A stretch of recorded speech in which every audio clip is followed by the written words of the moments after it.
Good afternoon, good evening, good morning, great Biafrans and lovers of freedom. You're welcome to today's joint broadcast between the Republic of Biafra government in exile and the pro-Biafra groups in motherland, including the Aladinmma, including Massob, including Eastern People Congress. My name is Wadan Didamaka. To put the record straight, I'm here today anchoring this program, not representing Umada today, but as a member of the cabinet of the Republic of Biafra government in exile. We know that when two elephants are fighting, the grass suffers. And that is why we want to make sure the leadership of a Republic of Biafra government in exile is an inclusive one. And for that reason, is reaching out based on issues bothering everybody. The issue of sit at home. We are here overseas giving orders, telling people to sit at home. But the Biafra Republic government, led by Mazi, Honorable Tony Wisi, has reached out to the people in motherland to know their own perspective. Oftentimes, they don't have the platform or the way to vent out. He who wears the shoe knows where it pinches. And today we are going to hear from the pro-Biafran group leaders. With me at the studio today are the following gentlemen: the president himself, Honorable Tony Wisi. We have Mazi Martin Amuzie representing Aladinmma. We have Mazi Uchenna Madu from Motherland representing Massob. We also have Mazi Rbgie representing the Eastern People Congress and other 20 pro-Biafran groups. He is having network, so he is joining us via the phone. He's on phone right here. We also have Mazin Bakwe, who is also a member of the cabinet of the Republic of Biafra government, a veteran who lived and fought for this Biafra war and is still fighting. He is the patron of Mother Biafra, but in this regard, he is here today representing the veterans. We want to hear from the people in motherland, the people that are getting the heat, that are being killed every day from our careless utterances. It's going to be an interactive, rich discussion, and we want the followers of this group to turn in their questions on the phone, +12027878909. Ask your question, come with your concern. Let the people in motherland tell you their own perspective and answer your questions. So you're welcome, and we declare this open as I call on the President of the Republic of Biafra government in exile, Honorable Tony Wisi, to take over from here, sir. Thank you. All right, thanks very much. Can you hear me? Yes. Okay, great. This is a joint statement um, of Republic of Biafra government in exile and Massob, Eastern People's Congress, 20 other pro-Biafra groups, Ohanese Youth Council, and Aladinmma. So I'm just going to read out to you the joint statement which we have prepared and agreed, which will be published in the media by tomorrow. It says, in the face of recent broadcasts from Finland threatening sit at home by force, if necessary, as well as commitment to engage with the Nigerian state in guerrilla warfare to force exit from Nigeria, we, the undersigned, state as follows.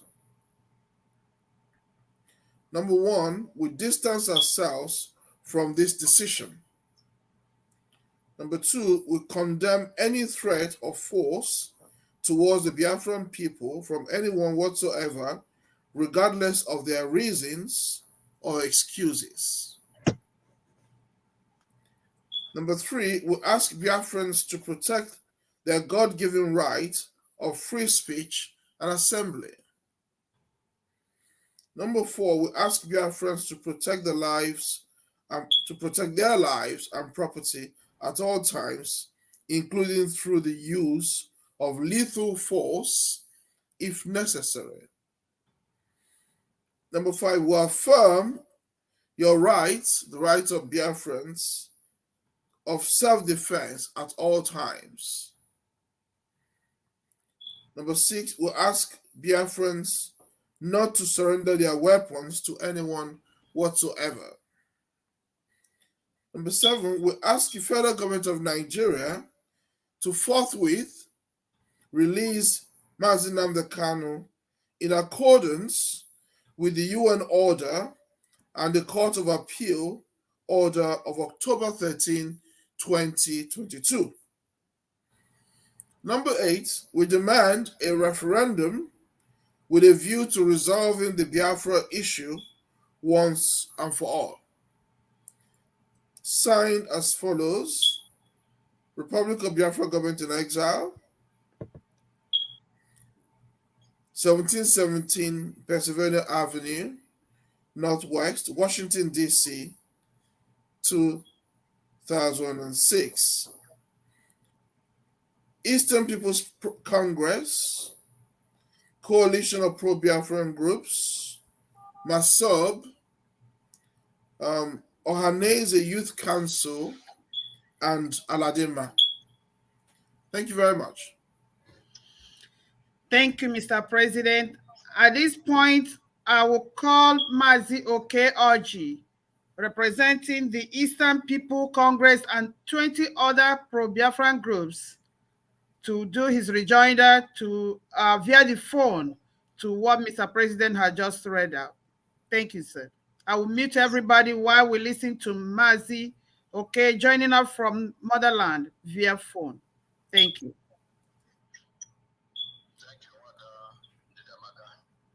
I am Mazi Rbgie on behalf of Eastern People's Congress and other pro-Biafra groups, coalition of pro-Biafra groups residing here in Biafra land, affirmed and support the press conference and as it was read out by the President of Biafra government in exile. Thank you. Thank you, Mazi. And he reaffirmed that he's in agreement with the reading from Mr. President. At this point, I will call Mr. Uche Madu, representing Massob, to give his own rejoinder. Thank you. I will meet everybody. Once again, I greet all my fellow comrades. My name is Comrade Uche Madu. I hope you are hearing me. Yes. Yes, sir. I hope you're hearing me. Okay, good. Yes. So, representing Massob. Yes, in the first place, Massob, as a member of the coalition of pro-Biafran organizations under the collegiate leadership we have, we support every positive steps towards Biafra actualization and restoration. Primarily concerning this particular joint press conference for discussion, we appreciate and salute the leadership of the government of the Republic of Biafra. You know, our president and the new cabinet. This is the first time we are having interaction with you people. We really encourage you people to keep it on. I don't want to waste much of our time. I have one or two you know, objections or kind of more. On point 7, concerning Biafrans should not surrender their weapons. I don't know what our president really means, because I believe that this forum, we have never discussed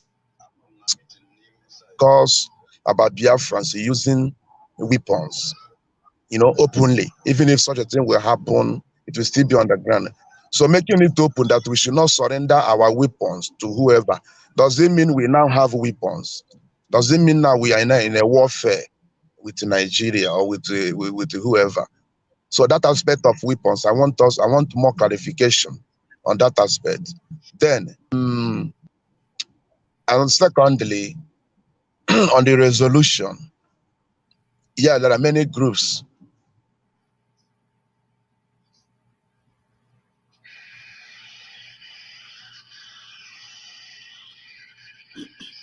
He's frozen. Are you there, Mazi? Are you there?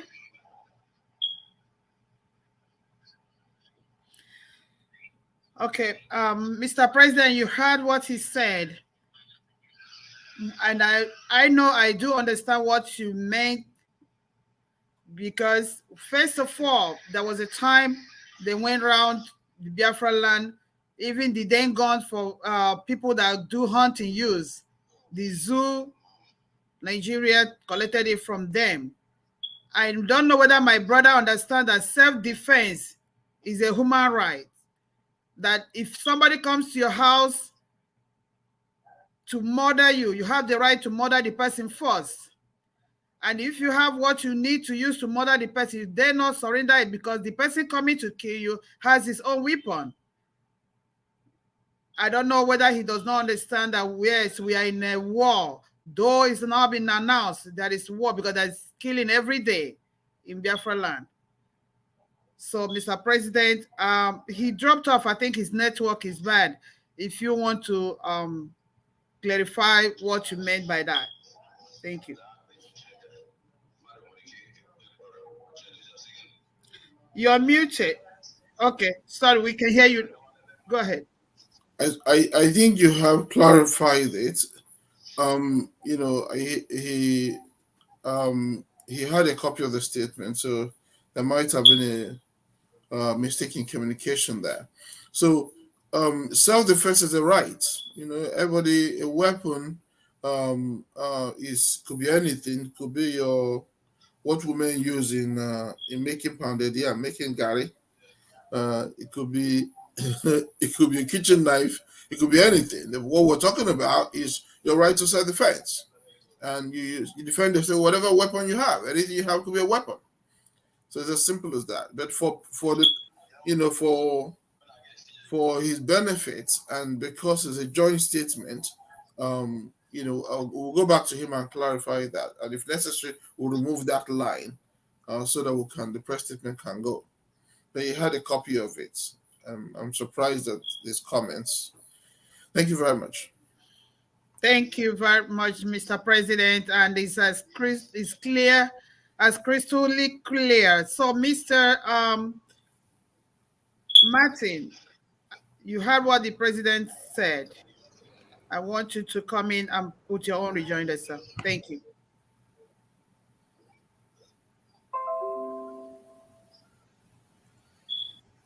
Unmute yourself, Ms. Mazi Martin, please. All right, thank you very much, Wada. I didn't know I was muted. Yeah. I think Mr. Uchenna is coming back. On behalf of Aladinmma Global, which is a group comprising every son and daughter of Igbo land, wherever you are, whoever you are, wherever you may be, you are part of Aladinmma Igbo. I want to affirm to what Mr. President said and give support therein in all that has been stated. It's high time we looked into some of the issues that should be a protective measure to us in Igbo. And we want to really support the press conference as stated tonight. Thank you very much. Thank you, awesomely said. And I call on Mazi Mbakwe as a veteran who lived and fought the Biafran War, who knows what is called war, and who understands what is called guerrilla warfare. Sir, I want you to wage in. You heard the press statement of Mr. President. You, with your life experiences, we want you to wage in, sir, before we start taking our questions. Thank you. Thank you very much. With your permission, the members of this panel and my fellow Biafrans out there and friends of Biafra. My name is Uche Mbakwe. I'm from Umuahia, now called Abia State. I'm a veteran of the genocidal war of 1967 through 70. And as a veteran, I served with the Army Electrical and Mechanical Engineers as a gun fitter. So with my experience, I experienced the warfare. I experienced the bomb blasts. I experienced air raid. I know what it is to live under such a situation. You wake up in the morning, you're not sure if you're going to make it through the day or not. And we had little or nothing to defend ourselves, except with some of the captured weapons from our enemies. So it was tough, and it's something that we need to appreciate and put into cognizance as we press on for the continuation of achieving our freedom. I'm going to play the devil's advocate. Of course, as a Biafran who is concerned, who wants to live, who wants to see tomorrow. In other nations, civil disobedience is used either by way of rally or by way of sit at home, or sometimes by way of breaking into government houses and saying, no, enough is enough. So why can't we? I'm addressing those members from Aladinmma, from Massob, from Eastern People's Congress, even government in exile. Don't you think we should be able to sit at home and rally, go against our enemy, engage them in a street fight with clubs and sticks to show them that, yes, we disapprove of the way they are treating us? Don't you think we need to do that? To wake up, to wake them up from their slumber and seek a redress to what is going on? That's my question. I said Biafran.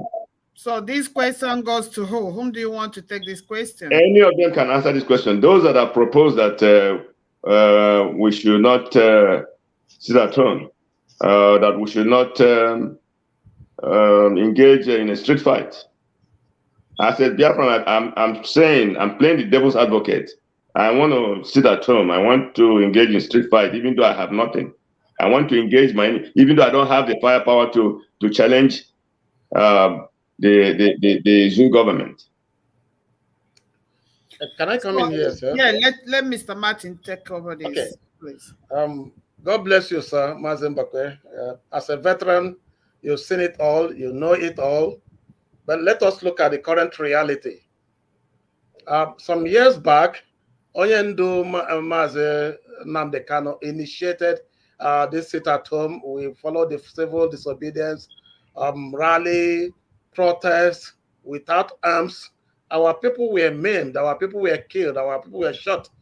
The world was just standing aloof, watching and sitting and watching what was going on in Igbo land without any recourse to the issue or without any assistance or condemnation to the issue happening in our Igbo. Our elders were there watching children die. Our people stood aside. it was as if Mazen Nnamdi Kanu and IPOB were left alone in this struggle, which is a struggle for everybody in Biafra land, Igbo land in particular. Now, all this happened. We have lost so many young men today. They are gone, they are gone. Yet, we have not achieved anything in that regards. Now, the sit-at-home issue followed up and was obeyed completely. It extended to the point of no election, sit at home. It extended to the point of market, no market, sit at home. In all this, where our people keep dying, we have not achieved anything from the sit at home, apart from the awareness that have been created. And now, we are getting to the next stage of the liberation movement. Okay? Now, you still want us to continue on this same order that have initiated nothing but bloodshed in our land, has caused economic hardship in our land. Now, if we follow the order, like you said, Mazi, it will end up in Alibo being under serious siege more again. Like we all know, Igbo land is also under siege. So many things are happening. Our people were silent. Politicians are silent. Everybody is silent. What have we achieved with the sit at home that has been initiated over time? Now, in their wisdom, IPOB and the leaders of IPOB and even Mazen Nnamdi Kanu himself decided that this sit at home should be shielded or be shelved for a proper direction. And somebody somewhere is calling for the same sit at home on a period like this that has not a system or a process that has yielded nothing but bloodshed in our land. We say no, we can't continue to lose our people. We can't continue to lose our sons and daughters. We can't continue to shed more blood in this same land. So there are better approach to issues than to come out and say, let us follow up in the way it is. I did not fight the war. Maybe perhaps I was not born there or was born within the period. But my father was a veteran like you. Okay, enlisted in Nigerian Army in 1957, schooled in UK, came back and fought for Biafra, and was later brought back to Nigerian Army. He retired before he died. Now, in his memo, in what I went through, when the war started, it was like club and hammer and knives and nothing, no ammunition, like you said. So we can't continue repeating a system that has yielded nothing much but bloodshed in our land. There are better approach to this. And this is why we are saying, right now, the sit at home has achieved its purpose as at that time. We should not continue in that order. Rather, apply a more tactical approach for the world to see and understand what we are doing. Thank you very much, sir. And what is that tactical approach? I mean, are you telling me that we need to engage our enemies more in a more global format, or what? Like what government in exile is trying to do? Biafra government in exile is trying to do? Exactly, sir. That's exactly what I'm saying. In a more global approach, in a more global outreach. Now, the people at home, to tell you the truth, a lot are fed up with the sit-at-home order. Rather, they are scared to speak out. They are scared to disobey. They are scared of what may happen to them. No, now we have the government in exile that's propagating this cause in a more global, in a more international approach. We should focus on that area and initiate a system that will create a better awareness and more, that will secure our people and achieve the desired result we need. I'm here in diaspora, but I'm in touch with my people at home. They seem not to understand exactly what we are saying or what you are proposing. Is there any way we can get them to understand that this street fight is not going to get it? We need to engage in a more wise, method to. Yes, sir. I am glad Mr. Uchenna that just I think he can hear us. Yeah, I'm glad he is here from Massob. I am glad from the other guy from the other Congress is here. They are all the foot soldiers at home. They are here with us now. So they can carry on this crusade. They carry this ideology down home to the grassroots.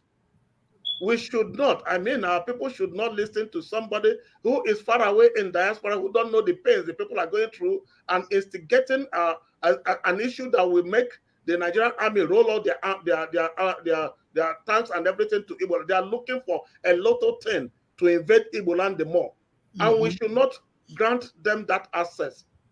We can stop it by a civil approach through international connections, through home sensitization and stuff like that, than creating or hyping up issues that will now bring them more. I want to tell you, I am from Imo State. When you go to Imo State, the insecurity in Imo State cannot be compared to anywhere in Nigeria.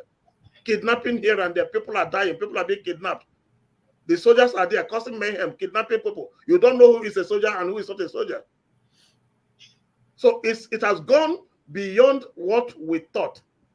And it's time it stopped, so that we can have a better civil approach towards achieving this. And I believe Mazi Nnamdi Kanu is even they have made a statement to stop this sit-at-home thing. It's not helping us, sir. Thank you.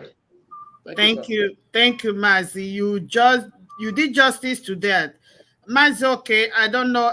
You're still here. Mazi, okay, you're still here. Can you hear me? Okay, sir. We are now in a question and answer time, and I have a question for you. And the question is, you are a leader in Biafra land. You are the leader of the Eastern People Congress and other 20 pro-Biafran groups. Are you people enjoying the sit-at-home order given by people in diaspora or somebody in diaspora? Are you people enjoying the outcome? Let me just come in that question. Hello? Oh, Jesus, network. And yes, you were breaking. Said that we are affecting our people, the economy, but we are in support. Whenever the cow got any that he is, you have to have a sit at home as a solidarity. To have at home in a day. So it doesn't add anything we are doing of having it at home on Monday, having sit home any. Oh my goodness. Mazi, you are breaking off. Your network is so bad. If I heard you well, you heard my question. I said. Let me repeat it again. I said Eastern People's Congress and other Pro-Biafra coalition of Pro-Biafra groups in homeland is not in support of Monday sit at home, because it has a very big effect in our people's economy down here. But we are in support of sit at home any day Mazi Nnamdi Kanu is attending court in solidarity. Okay. So are you guys in support of a sit-at-home order given by somebody somewhere in diaspora for 5 days during Christmas? I've said it. During that period that the order of sit-at-home is given, is not the days of Nnamdi Kanu's court. So any sit-at-home that did not comply with that date, we are not in support of it. Let me go further and by saying this.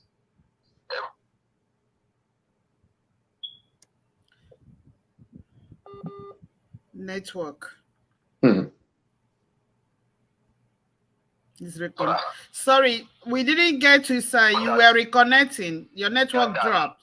Can you repeat what you said, please? That is the network we are facing here in a zoo nation by our brother, a name that he called them, and that is what they are. I said the sit-at-home, 5 days sit-at-home that was declared in this December did not comply with the date of his Nnamdi Kanu's court. Thereby, we are not in support of it. And I want to go further to say, we should know that we are fighting for, we want to liberate people.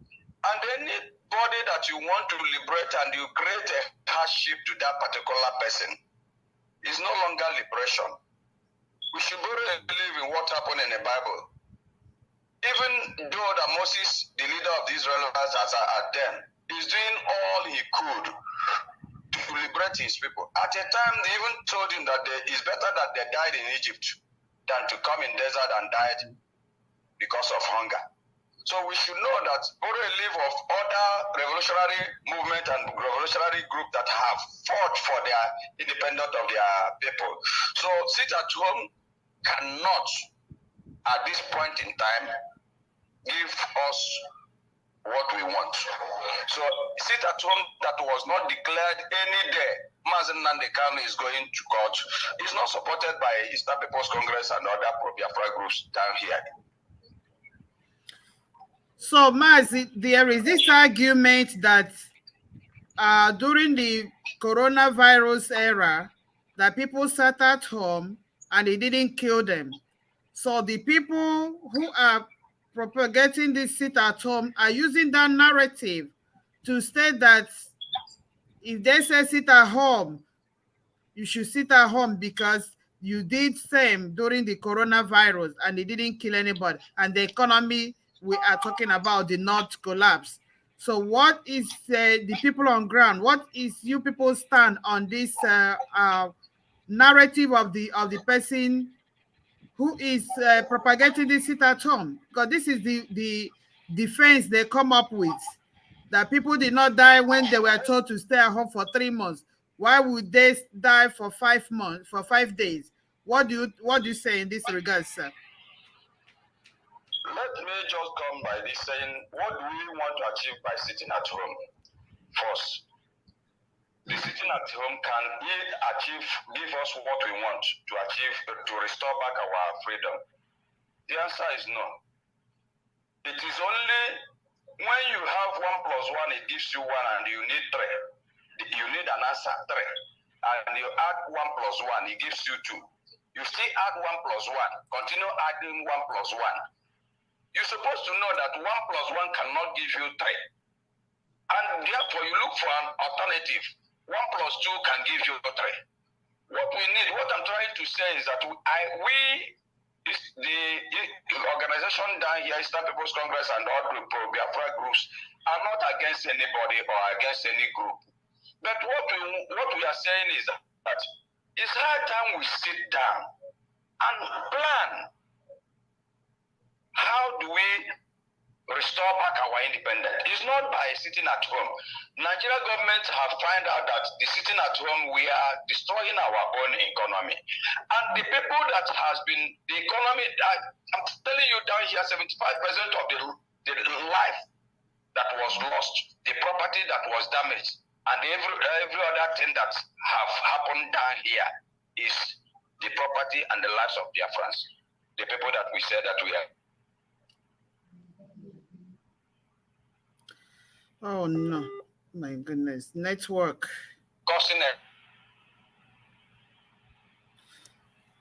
Mazi, we can't. Because in a hardship. Let me tell us. This way, calling for random. We felt people did. We said if it Afra in us, we have down and the plan. And let me mention, in the history of revolution, has gotten an independence in organization. You must have a government. All the organization will be, but they must form a central government, one government. During the era of apartheid in South Africa, they have more than 28 groups, but they unite. Our brothers, Southern Cameroon, they have up to 4 or 5 groups, but they form a government, not having a multiple governments. And multiple organization fine, but multiple government is not favoring us. So I'm saying you cannot compare the sit at home that people did during the coronavirus and the sit at home that we are doing now. Reason, the coronavirus era is a global sit at home. Even you people abroad, they are sit at home. Today in homeland, if the price of the inflation is too high, our economy is down. So if you are continuous sitting at home, they got people in Abuja, people in other part of the zoo nation are not sitting at doing their business. You are killing your economy and you are bringing more hardship to your people. That is what we are trying to say, that the sit at home cannot and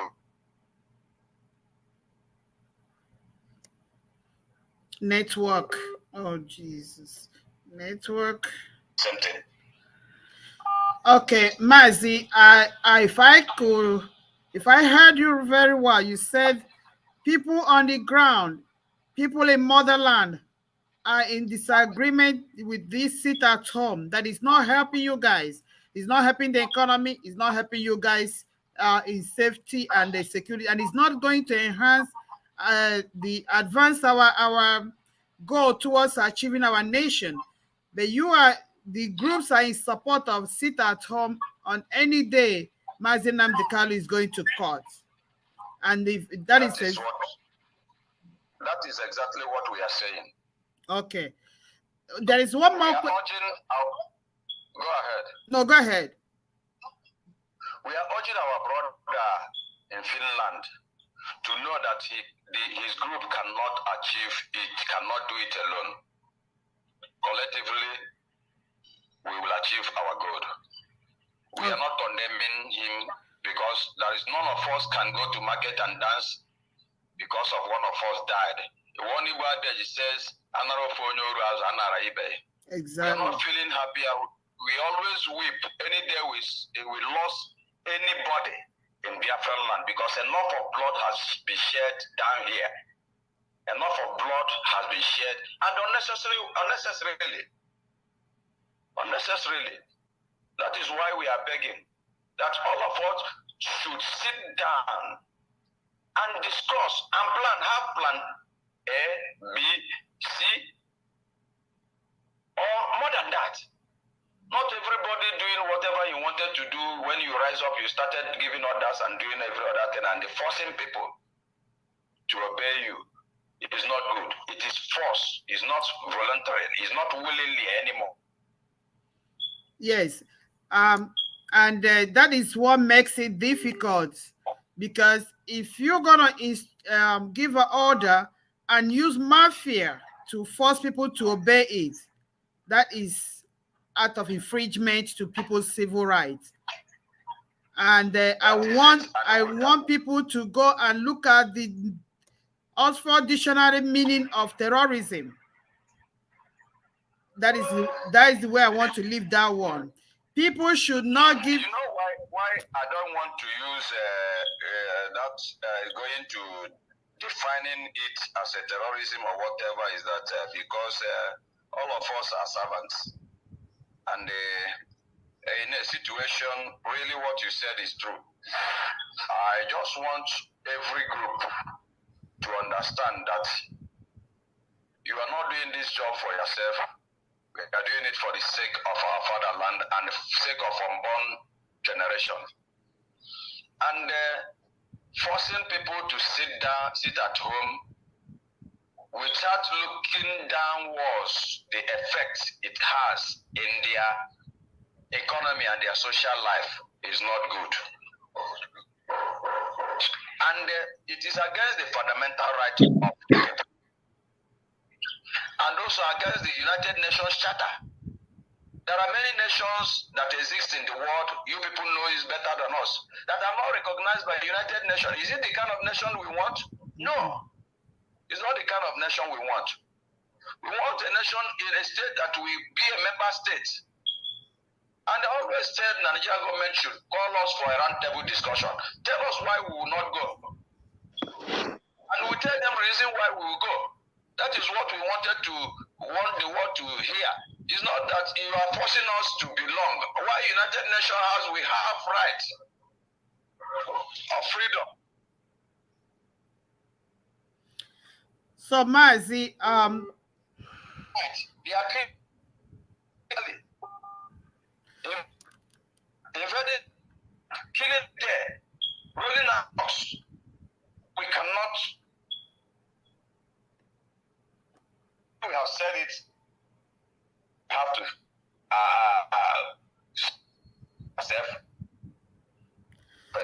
Yeah, the So, net. to say everybody should, for instance, my come to death, but because of the risk, see him the road, even if that is a Xmas period, you are still even if Mas, the network is so bad, breaking excessively. We can't make it out anymore. I will put you on hold. My sister, sorry, it is what we are facing here. Sorry, it's not my fault. It is a know. I know. That's why we need our independent nation, where we will use our technology to improve our lives and enjoy life. The people are saying that we are talking about Biafra because of oil. It's not true. Even let God take away the oil that have caused us this mayhem. Yes. With technology and other things, we can still look at Japan. Did they have any mineral resources? So God gave us the brain, and we can survive without that oil that they are talking about. We are not talking about Biafra because of oil. We are talking about Biafra because of they are setting us back. Other people doesn't have the same value we have. They have a different value. We have a different value. We want to be who we're supposed to be, not to be what they are forcing us. And that is the problem. They are more scared of the brain in Biafra land than the oil. That is it. We want to be like. Okay, Mazi, I'll put you on hold. I'll have more questions for you, but I want to ask Mazi Amuzie, the people propagating exit in their own form from the diaspora are saying that they're going to engage in guerrilla warfare. Actually, this question should go to Mazi Mbakwe. Then I will need your input, Mazi, the two gentlemen. Mazi Mbakwe, as a veteran, tell me how guerrilla warfare is going to work in the current situation as against when you went to war, the genocidal war that you went in 1967. Compare that time and the current situation. What do you advise? Am I on? Okay, good. Let me say this. We're in a different era now. During the Biafran genocidal war, we controlled our territory. We defended our land. This time around, we don't have any control of any inch of our land. Of course, most of us live in diaspora. Those at home have been subjugated, have been compressed. So we don't control our land. Therefore, to engage in a guerrilla warfare, it's going to be difficult. One. Secondly, we don't have the wherewithal to do that. And if anybody thinks he has it, he needs to tell us. He needs to come down and talk to us. This is why we have Republic of Biafra government in exile. This is why we have other groups that whose opinion can be sought. This is not a one-man show. So guerrilla warfare is not obtainable this time. We cannot do it. We don't even have the means. We cannot face the power, firepower of the Zoo government. And we don't even have the trained guerrillas anymore. So those of us that fought were trained, because I had a basic training, guerrilla warfare training, before I went to Amora's course and became a gunfighter. So we don't have that training. And what we have on the ground, the Eastern Security Network, they cannot do it. They are not trained enough to do it. So anybody thinking in terms of that is only joking. You're only playing what I call foolhardiness, foolhardy, stubbornness that has no basics. Thank you. Thank you, Mazi. And Mazi, I'm say, what do you think with the guerrilla warfare alternative they are giving to their followers? You know, because they said the law protects the deceived. In America here, the law protects the deceived. If you deceive me and make me commit an offense, the law will support me because I did it out of deceit. The people who are on the ground doing this guerrilla warfare are being deceived by the propagator somewhere in Europe. What do you think? Is guerrilla warfare the alternative we need? Drawing Biafra land as a battlefield for blood flow. They have acquired Super Tucana aircraft, waiting to use it on my people. Look at the imbeciles. I use that word. I have no atom of respect for all the idiots that call themselves their governors. They are being enablers. They are being used to kill their own younger ones, the people they took out to protect. Now, with those people who can, somebody like Hope Uzodimma, who in a glimpse of eye will call for a military backup, he is looking for, just like a child who wants to cry and wants to touch him, he throws tantrum. That is exactly what the government is waiting for. Do you think guerrilla warfare is an ideal thing to do at this time? Mazi Martin, please. Thank you, my sister. To make it simple, whoever is proposing guerrilla warfare in Biafra land or Igbo land, whoever is sponsoring or recruiting people for guerrilla warfare is an enemy of Biafra and an enemy of Igbo land. Anyone initiating such ideology at a time like this is only an agent of destabilization, is a blood-sucking monster who has been paid or who have been bribed to initiate issues that will bring our enemy to our doorstep. Right now, we are divided in Biafra land, especially in Igbo land. Where is the guerrilla warfare functional? Where there is disunity, where there is sabotage, where, like you said, my governor is bringing in our people from other land to invade our land and kill our people. Where are you going to function in such guerrilla warfare? You see, it's unthinkable. And whoever, I must say, anyone who has initiated that is either paid by the government or by any agency to initiate a cause that will open the doors for invasion of our land. So that such person should be treated as a saboteur.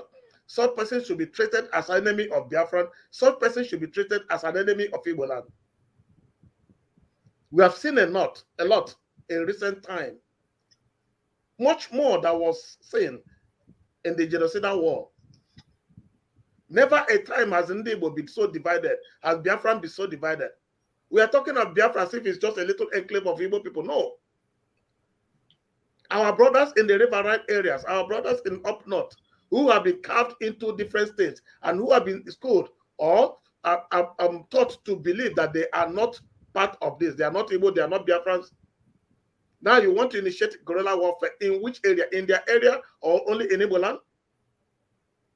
You see, people just try to sensitize people just for personal gain. And it's unfortunate that a lot of the youths, a lot of people are buying into such crazy ideology. It is not workable. It can never be functional.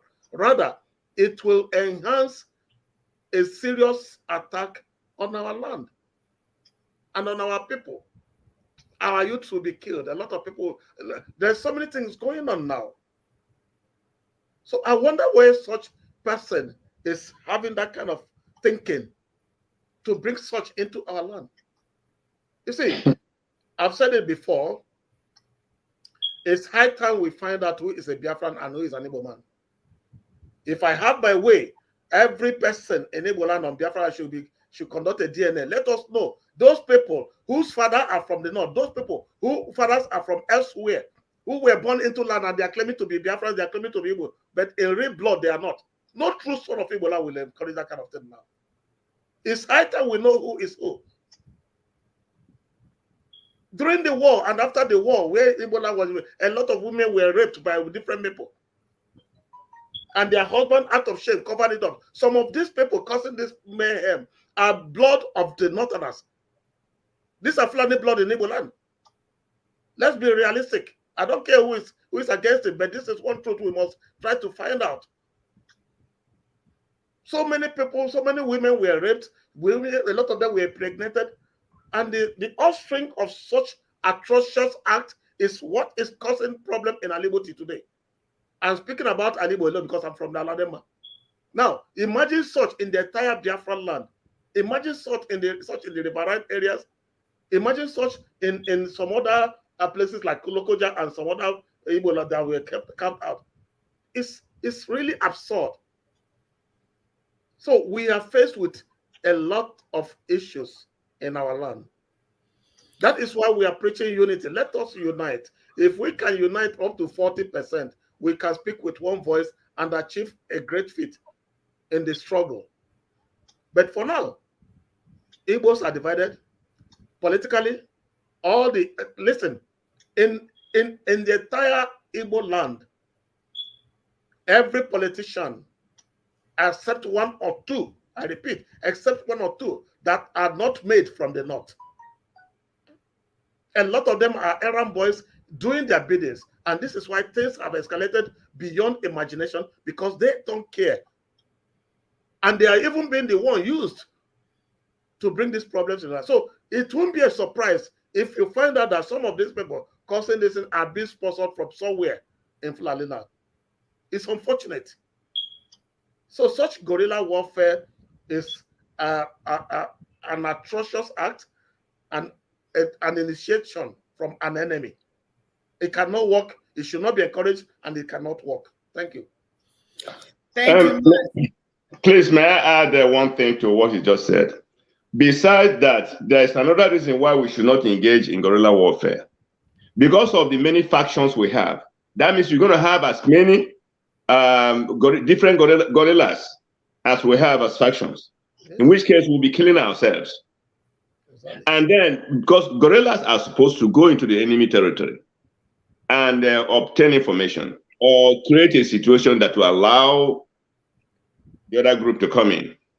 So we don't have that set up. We don't have any control of our area where we can have base and then from there launch a guerrilla attack. We have so many factions. That's very important. If we set up guerrilla, then we're going to have different guerrillas fighting one another. So that, in fact, that will really, the zoo will even love it. They will just sit back and relax and enjoy the killing of brothers, with their fellow brothers. Thank you. I'm going to bring Mr. President in. And Mr. President, I throw this question back to you. Do you think, in your own understanding and leadership, sir, do you think guerrilla warfare that somebody somewhere is proposing in Biafra land, do you think is an alternative towards our freedom as compared to what you are leading your government, to? Do you think guerrilla warfare is an alternative to get us to our destination faster? I need your opinion, sir. Thank you. Unmute yourself. Hold on. Okay, you're muted. You're muted. Can you hear me? Yes. Okay. I think both Mazin Bakwe, who's a veteran, has told us all we need to know. Martin Amose also has done a phenomenal job. He's talked about the A to Z of it. There's very little for me to add to what they have said, other than to say that guerrilla warfare is a suicide mission. And I know that Biafra is very emotional for all of us. It's emotional for me too. I promise you, it's emotional for Mazin Bakwe, who shed blood, tears, and sweat for it. Venerable Mwigwe isn't here too. It's emotional for him. All our veterans who actually went through the suffering, the pains. Some with wounded arm, wounded leg. Some went blind. Some went deaf. Some died in the course of it. Some did not come back. Some lost their wives, lost their children. I lost my brother, my older brother, during the war. He didn't go to war. He's not a veteran like Massob. He was a young boy. But I think the trauma of the war, contributed to his early departure. My father was conscripted to go to war. My uncle was conscripted, just like some of your uncles and aunties, and so it's traumatic.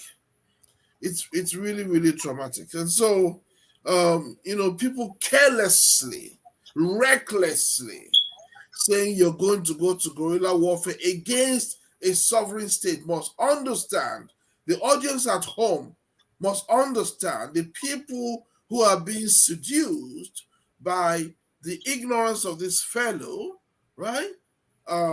By the nonsense he's talking about, must understand that if you take on guerrilla warfare against the state of Nigeria, you're also taking up warfare against the sponsors of Nigeria. So it's not just against Nigeria, it will be against your United Kingdom, which is a superpower. The world's first superpower is Britain. Most people do not recognize that. They were the world's first superpower before America took over. And Britain is part of NATO. NATO is made up of America and all the Western countries. So you can't flippantly, recklessly, and say you want to go into guerrilla warfare against Nigeria, which is being supported by Britain, and Britain, which is in alliance with NATO. Then you're saying you want to go into a guerrilla warfare against NATO. So people, those of you who are listening to this comical arguments, you need to, Nigerians have a word, a saying, they say borrow yourself brain, right? You need to go and borrow yourself brain. In life and in business, there is a time to fight and a time to negotiate. And every married man, any man who's married for 10 years and above, will tell you that you cannot win a war against your wife. You cannot win a battle against your wife. So what do? You negotiate. You beg her. You plead with her. You sweet talk her. You go from fighting to negotiation. That's the way to get around quarrels with your wife. So, and when your enemy is stronger than you, it is suicide to pursue violence. Instead, it makes every sense to pursue negotiation and diplomacy. We all want Biafra. We all want Biafra. But during the last war, 1967, led by General Ojukwu, who was a trained soldier, who was an Oxford scholar, who went to Sandhurst Military School, with millions of other veterans, they had time to prepare. They were organized. They created their own weapons. Still, over 5 million of us were wiped out. We could not prevail. 5 million, the record book said 3.5 million, but you and I know it's not true. Anytime they give you a number, you add 5 or 10 to it. Millions of Igbos were wiped out because not only were we fighting against the whole of Nigeria, we were fighting against, Britain was supporting Nigeria, Russia was supporting Nigeria. America was silent because America's relation with Britain. So what are you talking about? Some things cannot be approached recklessly, flippantly. When America went to war against Iraq, the first war, the second war, the world superpower, America, the strongest nation in the world. Still, America built an alliance. Made sure NATO was with them. Made sure African countries were with them. They built an alliance. They didn't go on their own, even though they could crush Iraq and Kuwait. So what are you talking about? The worst strategy we can pursue against the state of Nigeria or in this Biafra struggle is a strategy of violence, the strategy of guerrilla warfare. It is nonsensical. It is totally full of ignorance. And so I will say to my people, Biafra is emotional for all of us, but we must use our brain. We must use our head. There is a way to neutralize the enemy's weapon, and that is by pursuing other strategies, negotiations, diplomacy, go in the public space. There are ways to neutralize, and Biafra will come. Biafra will come. But we want to make sure that we don't lose 20 million. We don't want to lose 20 million people in pursuit of it. This has been going on since 1967, 50 years. Now it's a lot easier now because we have social media, we have technology. But we must use our brain. We must use our heads. This is not a game of draft. This is a game of chess. The cause of Biafra, the cause of our freedom of Biafra is a game of chess. It's not a game of draft. It's a game of chess. And we need to think and think and think and build an alliance. Okay, so the person talking about guerrilla warfare, unless you come back and tell me that, oh, France is going to support you, or United States is supporting you, or Russia is supporting you, or Britain is supporting you, one of the 5 members of the Security Council, or China is supporting you. And these are all, or even Pakistan, even India, because these are nuclear weapon states. If you come out and say India is supporting you because they have nuclear weapons, or China is supporting you, or Russia, then, we can begin to talk. We can begin to believe you. But if you don't have any of those countries openly supporting you, you're wasting time and you're deceiving people. And those of you who are believing these prophets, you need to go think again. Thank you very much. So long answer to your short question. Thank you very much. Thank you, Mr. President. And again, my own perspective to this is this. Even if we do not have the war powers, if we can get the so-called governors to come in one accord with us to make our case, then we know we're headed somewhere. Because if I will be honest to Biafrans, the people that is holding our exit are the political class. Absolutely. If you want to take your anger, aggression, and whatever you want, your grievances, please take it to them. The so-called guys give your orders to those holding your destinies. Take your anger, your grievance to those who are holding their locations that should have given you light, giving you water, giving you college, school, giving you health care. The poor masses in the market trying to sell every day. At the end of the day, they go there and, oh, you're not obeying, sit at home, they kill them. The so-called governors do not know that people like those women and children died in the market that day, because they will still get their own allocations. They will still have their children and their wives abroad. Nothing, they did not know that you died that day. They don't care if you sit at home 300 days. They will get their federal allocation and they will use it on their own, on their families, and that is it. And you keep being in pain and in poverty.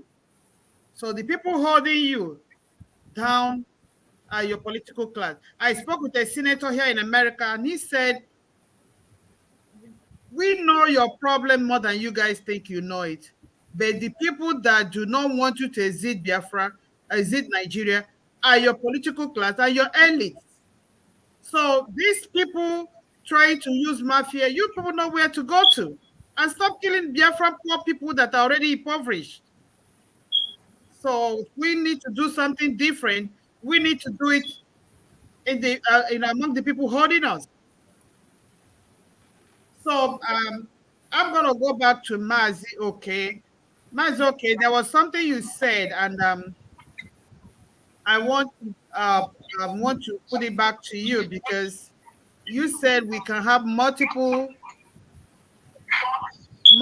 organizations, but we cannot have multiple governments. You see, that is part of the problem, the divide and rule and conquer. They'll be using on Biafrans since, our initial attempt to exit. They will come in, use us, use most willing tools among us to infiltrate us, to cause confusion. And that is exactly what is playing out again. Biafran, over 30 pro-Biafran groups came together and elected people they want to lead them and channel this diplomatic mission. Those who had their own agendas came and wanted to hijack the same godfatherism, the same method that kept Nigeria the way it is today. They came and we said no. We need a transparency, accountability, and no conflict of interest. And they said no. You are aware, Mazi, when the other group was voted out of no confidence based on non-performance for years. So it is not, helping us. If we keep recognizing these people as part of the government, when we know actually they have outlived their usefulness or they have their own ulterior motive and agenda. So the only recognized elected government is the one led by Tony Wincy, Honorable Tony Wincy.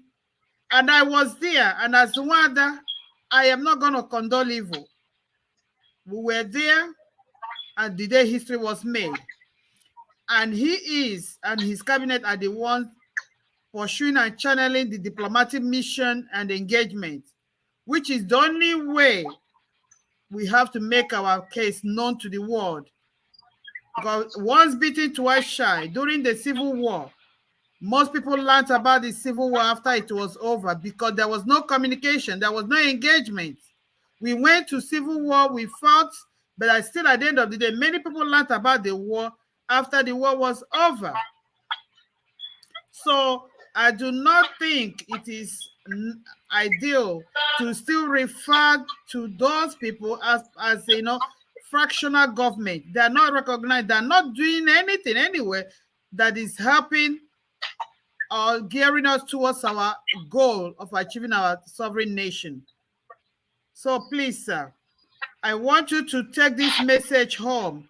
It is you and other pro-Biafran leaders, as leaders in the grassroots, that will create this awareness. People are suffering because of lack of information. It is your responsibility, sir. When you go to the meeting of 20 coalition group, educate them. Many of them may not know. We all have a collective responsibility in this regard to let people know what is right and what is wrong. So I don't know whether you have anything to say to that regard, sir. In that regard, thank you. I have something to say in that regard. When I said that we need organizations and we need only one government, I remember what happened in 2001 when Eastern People's Congress pulled out of Massob because of ideological differences. And I remember in 2001, September or October, there is a Biafran house opening.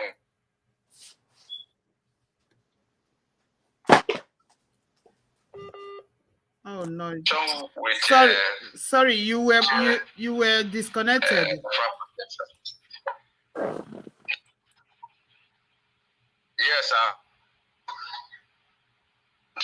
one owned in Washington DC, which then invited our leader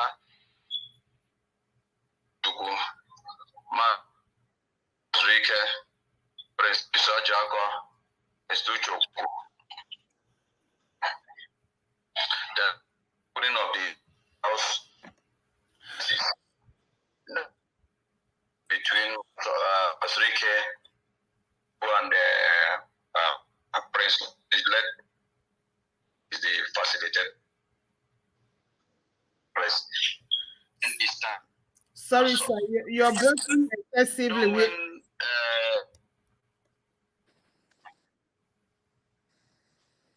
let me crown. Yes. I want you to. You were saying something about the government, the multiple government, the multiple government. The reason I'm saying so is that we want unity. We want unity. Even those people that are not with us now here, we are discussing, all of us are Biafrans. None of us is talking about his personal problem. No matter we are talking about it, the problem we are having is ego. Everybody wants to be a leader, and it is only one person will be a leader at a particular time. That is the problem. And you should know, Wada and others here should know that even our brother organization, IPOB, has not even come into this moment. And why I'm urging everybody, whether you in this one or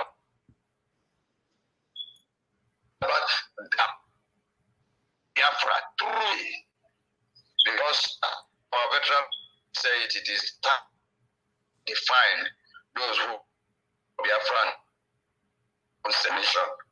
I think that I supported that idea. Now that we have to bet that says there'll be a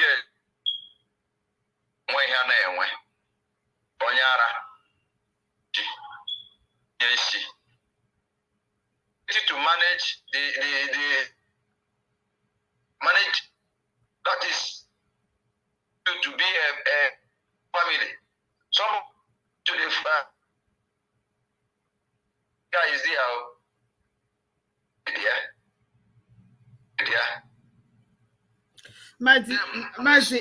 Mazi, sorry, you're breaking excessively. Okay. What I'm trying to say is that still have the government still to do to make it all so all the, because I knew the government that Rbgie and are running, they are having few people. Before you become a leader, endure minutes, and we do know that we are serving. Remember when God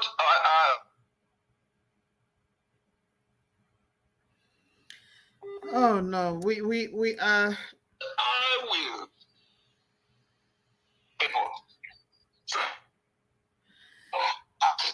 watching and the Eastern People's Congress and the Pro-Biafra groups at home here is not even there when all those things happen. And it is because of us that thing happened. So, but I don't want to call in names. That because all of us are fighting for the same thing, but in different ideology and differently. I want us to unite more to make sure that at the end of it, as my that veteran said that if we unite 40%, we will achieve our goal. So there is nothing that we can do without uniting. We have to work hard to relate each other, even Okechukwu, and stop this kind of problem that we are having. The problem we are having is that whenever somebody is up, we lose focus and start talking about that particular person. We have to. South Africa, when the apartheid struggle ended, they have a Truth and Reconciliation Commission. There is no how you have a struggle like this that you will not have people that will sabotage it. It is the ability of us to overlook those people and concentrate. At the end of it, everybody will have to answer whatever the offense that he committed, including me, that he's talking now. It may be I've stamped on somebody's foot without unknowingly or knowingly. But then I have to come and answer the question. But then that we have already achieved our aim. Not if Okechukwu mislead you. And that is why I said we should not be giving preference to those that are not even relevant. Let me use that word. Sorry, I use it. I don't normally like to insult somebody. There are some people that we want to show. It's not that we don't have that monopoly of causing all this problem. Even Mazen Nande, that is there in DSS office, go there and ask him, did he know Okechukwu and Eastern People's Congress? He will tell you. It is the organization that gives him that power in 2014. But we don't make noise. We believe in action. And that is our slogan, EPC, action. We believe in action. And we cannot say because of we believe in action that those that believe in prayer, we say that they are no more existing there. We don't want them.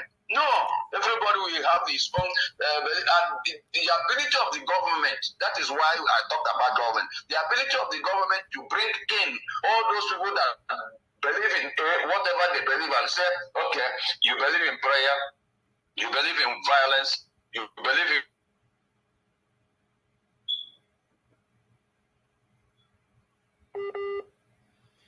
now in this. This one after this. Mazi, we heard you very well. The line is cutting and the network is so poor. So we heard you very well, and the president is doing a lot to reach out, to make sure he brings the children of God all together. He's doing his best, and we're supporting him. Recently, he made contact with the IPOP. It's a work in progress. And there is no how everybody is going to agree and come together in one accord. Yes. Then let's have 40%. Yes, he's working on that. He said throughout the weekend he was reaching out to IPOP leadership in North America and Canada. So a journey of 100 miles starts with a single step. He has started. He's coordinating with you guys at home. He's coordinating with everybody. It's a work in progress. But one thing is that Onya Korea Kori Beya. Once you see the truth, you find the truth. You run with the truth and disseminate the information and share it and let people know. We all are teachers and educators and awareness creators wherever we are in our different platforms. When we discover the right thing, the truth, we go and correct that. That is what I charge you with as a leader in motherland, to charge every other person that with the truth, and that's the way we're going to disseminate this information. That one, we are not in support of sit at home. Two, we are not in support of guerrilla warfare. We do not want battleground to be drawn in Biafra land. Decided to go to war, regardless of the system. We have not even decided to. Nobody should even talk about guerrilla warfare or whatever, because we have not even decided to go to war. Talking about the system of war we fight. There is nothing as at now. We are using diplomacy and political aspect of it. No, nothing. Anybody that is talking about guerrilla warfare or whatever is on his own. It's not with us. That is it. Thank you very much. So that is exactly what I want you to go and tell our people in motherland, that your brothers and the government in exile says we are not for guerrilla warfare. Whoever that is proposing guerrilla warfare, clamoring to bring Biafra by magic through guerrilla warfare, is going to be endangering our people. because the might of the zoo will be on my people, and another battle line will be drawn on Igbo land, on Biafra land, and our people at the end of the day will be killed. Mr. President said it that when you fight Nigeria, you're fighting Great Britain. You are indirectly fighting NATO. Are we ready for that? Is that guerrilla warfare that will do it? No. We are not. We are in a war, definitely. And that is why it is important that people should protect themselves at home. It is not a... In self-defense. Absolutely. In self-defense. Yes. When you are talking about war, you declare war to a nation. I don't want to talk some certain things on air because we are on air. I've said that we have not declared any war. We have not decided that we are going on war with any nation, and that is not our plan as at now. But we have the right for self-defense. That is what everybody should be prepared to defend his or herself. That is all. Any other person that is saying that he is declaring war, he is not declaring it on behalf of the Biafras. He is declaring it on behalf of himself. As short as simple.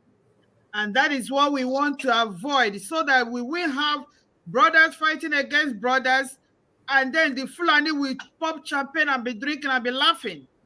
But people are not getting it. They have already started doing it. They have already started doing it. How many souls have we lost? They have already started doing it. We are just giving them a chance to do more. That is what we are praying, that we should come back to our senses and do the needful. So we are, yes, and we are coming to the end of this broadcast. It's supposed to be an hour broadcast. It's already an hour 45 minutes. I will want to, Mazi, before I let you go, what is your last word for Biafrans based on your joint press conference with the government today? What is your advice? Oh, it's reconnecting again. Oh, Jesus. So I'll come to you, Mazi Martin. But before the back, I want you to use 1 minute and make your closing remark based on today's joint point. Mazi Mbakwe, please. Thank you. I want to advise my people, my Biafran people and friends of Biafra, that guerrilla warfare is an option. It's not an option at this time. Neither is sit at home an option. It's devastating. It's destroying the economy of our people. It's making them more impoverished than ever. If we are going to ask them to sit at home, then we better be able to provide them with sustenance. You can't sit in diaspora and eating hamburger, whatever pasta. Our people are suffering. They are dying. If yours in your village are not, mine in my village are dying, they are suffering. We have so many dead bodies now waiting to be buried. And why are they dead? Starvation. Health, bad health that should have been avoided. And then you're in diaspora talking about, drumming for war, drumming for, don't do that, please. Don't do that. If you don't understand warfare, if you have not felt the pinch, the pain, yours truly, who has been and been there and done it, is telling you guerrilla warfare is not an option. Neither is sit at home an option at this time. Rather, we should engage in a more global diplomatic mission to engage our enemies and make the world hear our cry and come to our sympathy. There's no need for us to play foolhardiness. I keep saying that.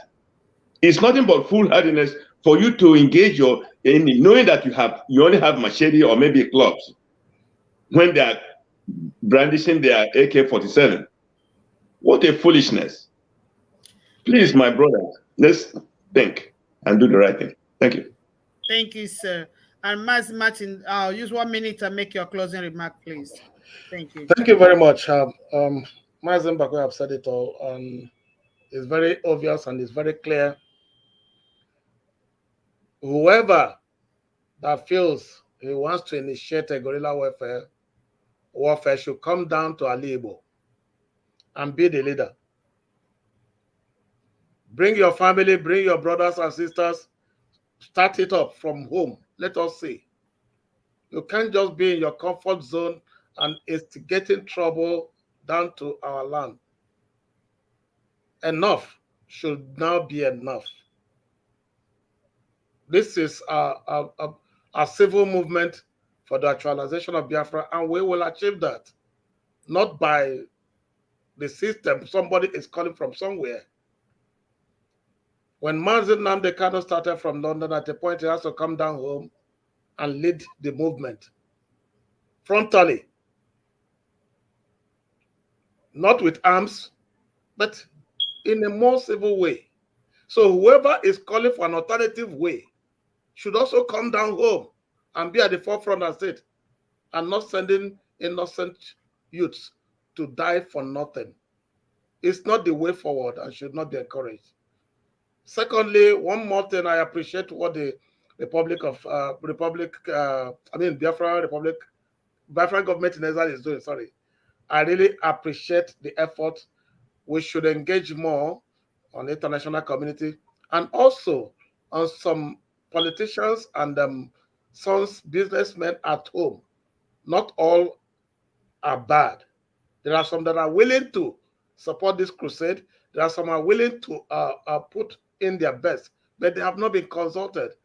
So we should also look down in that area so that we can achieve the desired result. Thank you very much. Thank you, Mazi. You raise a very important aspect to this, and that's why we need people like you. This government needs time, talent, and treasure. We need people like you that are very optimistic and positive towards the whole thing. Now you have raised this idea of these folks who are willing to, be part of this. They might want to remain anonymous, but we need people like you to come in and join the government. Nobody's paying anybody for all these things we do. Any day I am here anchoring, I'm losing money, I'm losing energy, I don't go to work. Yet nobody's paying me for this. It's just the love I have for my nation. There is no point, all the things I bring to in the medical field in America, if I take it to my people, all the women that are dying with, complications of pregnancies, I will save at least 3 out of 5 lives, if not 5 out of 5. Yeah. So we need our enabling nation. We need our safety at home to be able to bring the knowledge we have here down home. So we need people like you. We're not being paid, but we are putting time, talent, and treasure because of the love of humanity. You need to come and join the government, sir. Nobody has the time except to create it. So thank you for coming here today. I really appreciate you. Okay. Okay. President Tony, I'll come to you, sir. Just prepare for my last question for you, but I'm gonna brief Dr. Emeka Wigwe, our chaplain. He came late. Ideally, we have finished our discussion, sir, before you came in, but I just want you to weigh in 1 or 2 minutes about the topic. We have covered a lot today. We had the coalition of Biafran pro-Biafran groups comprising of 20 pro groups. They were here today. The Eastern People Congress were here today. Massob leaders were here today. And Ibayaka, who is the leader of the Youth Council, they all were joined us in the conference today by the Republic of Biafra government in Israel, dissociating themselves from sit at home. They are the ones in motherland. They are the ones wearing the shoe. They are the ones that are having first-hand experience of the whole thing. They came and joined the press conference with Mr. Honorable Tony, we see the president today, to dissociate themselves from the sit at home. That one is not impacting them positively. The governors don't care. Nigeria is happy that they are doing it, killing themselves and dwindling their own economy. And again, they said they are for diplomatic engagement towards actualizing our goal of sovereign nation. They are not interested and they're not part of a guerrilla warfare. And if we're going to declare a war, that is when we would have exhausted other avenues. That right now, they are there to do self-defense, which is their their rights. So, Venerable, I want you to use 1 or 2 minutes because we are leaving, we're closing, to tell Biafrans what is your stand. I know the stand of the cabinet, which you're part of it, on this sit at home and guerrilla warfare. What is your advice to our people in 2 minutes, sir? Thank you. Thank you very much, Wanda Aladinmma. God bless you all. I thank our guest today very much. I have to apologize. I have so many people calling me here for other things, so I'm sorry I couldn't be with you all day today. But whatever you decided today, I know I'm with you. All I'm asking is that Biafran should not kill themselves, kill each other. No. And let us know in every situation, even as we have taught in university, in any program, in any place, is 20-80%. 20 people, 20% to be doing the work, while 80% is gallivanting or doing something else. Let's not kill ourselves. Let us try, concentrate in what we're doing. I pray that God will bless all Biafrans. Eventually we're gonna love ourselves. We're gonna help each other. And I pray that God will bless you all today in Jesus' name. Amen. Amen. Thank you very much, sir. And President Tony, we see. I want you to use a minute or two, sir, and do your final remark. Thank you.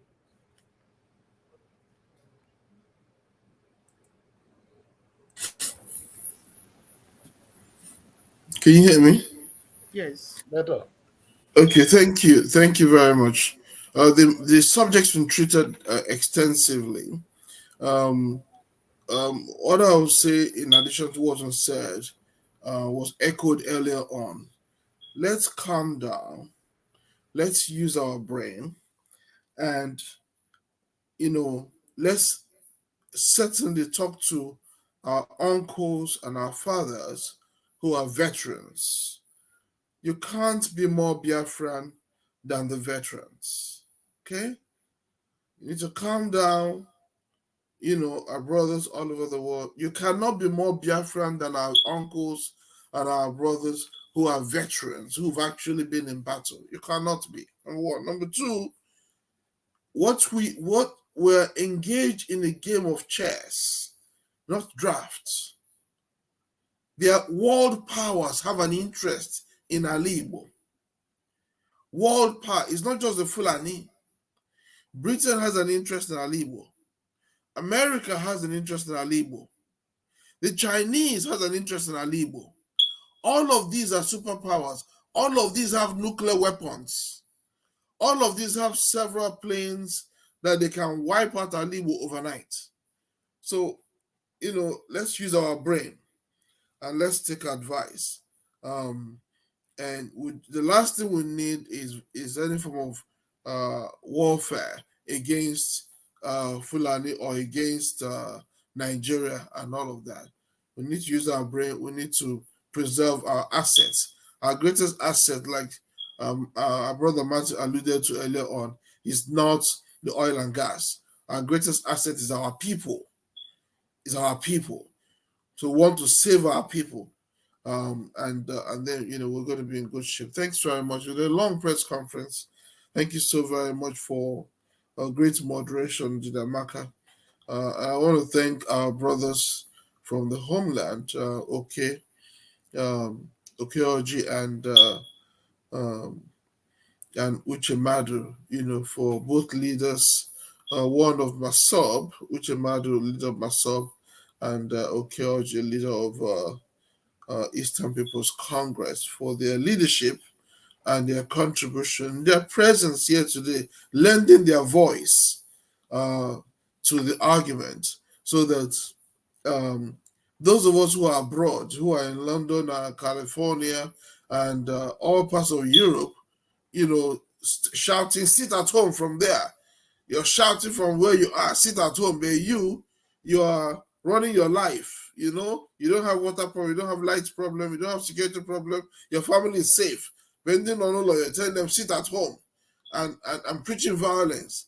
So I'm glad these gentlemen, Okeoji and Uchebadu, came today to lend their voice to the argument. And I hope that this will be one of many, many more events we'll have together as part of our outreach to our community as a government, so that the voices of everybody may be heard.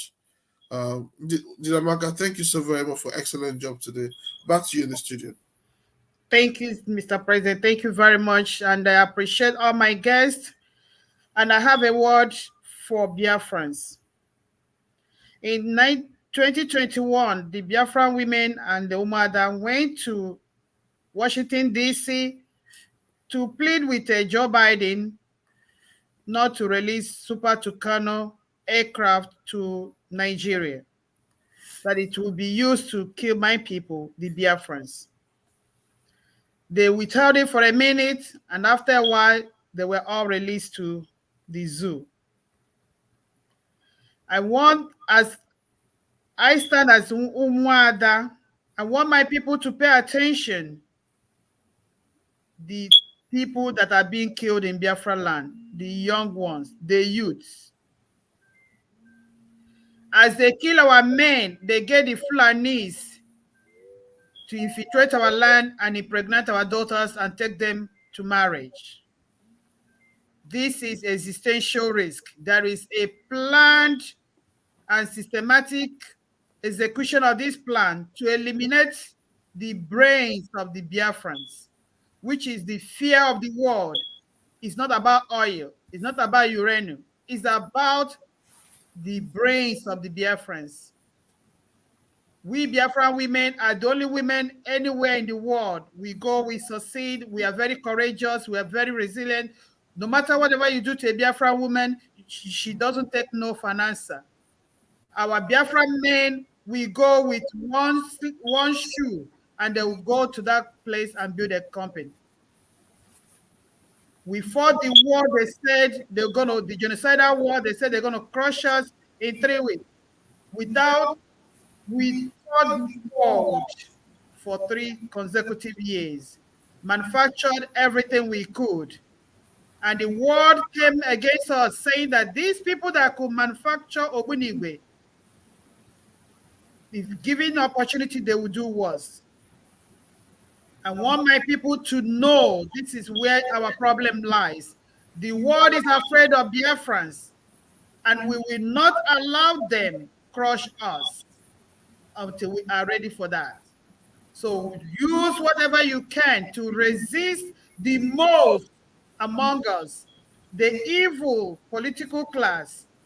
Resist the people holding you hostage, because it's not about oil, it's about existential risk.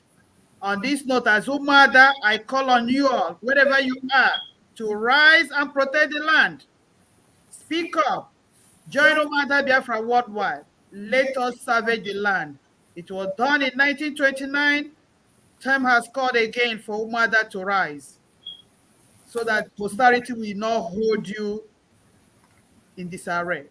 On this note, I say, Mechukwu Kikabia Mali, let Biafra follow. As we celebrate, let's pray and console those who have lost their young ones and loved ones during this time, in senseless killings that are going on in Biafra land, perpetuated by our own people, the enablers, the willing tools, Osman that Fodo spoke about. So please reach out to people as you can. The hardship is so enormous that people can barely find food to eat. As you celebrate, make sure you're conscious of your security. When there is celebration, there is security alert and the enemy strike. Defend yourself. Self-defense is not an offense. On this note, we say, keep eye on the 31st of January for another episode of Biafra Genocidal Summit. and we will let the world see and know how many people have been killed from the last time we did this summit a month ago. My dear brothers and sisters, as I wish you blissful 2023, we say, may Chukwu Okike Abiama guide us as we look forward to Biafra as a nation. From my side to you, I say good night and thank you. Good night. Good night.